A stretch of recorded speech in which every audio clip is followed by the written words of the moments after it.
Another thing that always worried me slightly is Zakat applicable on money that you've loaned out?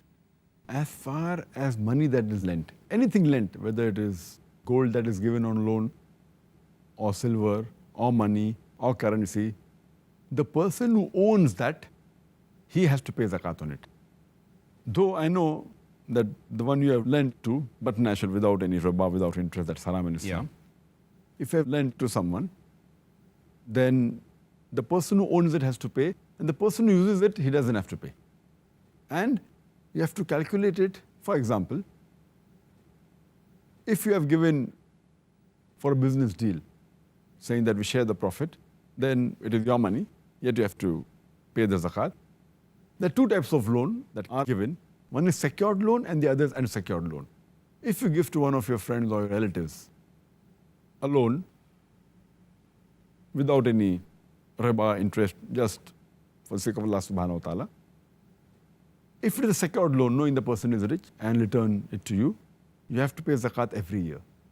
So if you give it and about a couple of years pass, maybe 2 or 3 years pass, you have to pay every year the zakat on that amount.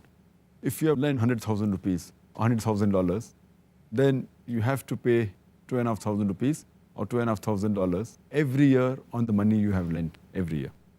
If you do not have the money you have lent is all that you had and you cannot pay zakat, then when it comes back to you, if it comes back to you after 3 years, then you have to pay for the 3 years. That is 3 into 2.5, you have to pay 7.5%.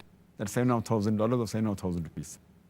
And the other type of loan is an unsecured loan, where the person who you have given to, maybe is poor, and you have doubts whether he will be able to repay the money or not. If it is unsecured loan, and if you feel that you may not receive the loan you have given, so if you don't want to pay, you need not pay every year. But if you don't get the money, then you don't pay the zakat.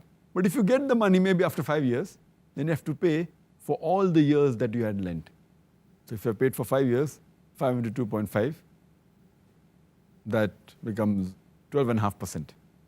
So you pay 12,500 rupees or $12,500 on that amount. Okay, well, I think that's very clear. Thank you very much, Dr. Zakir, for that answer.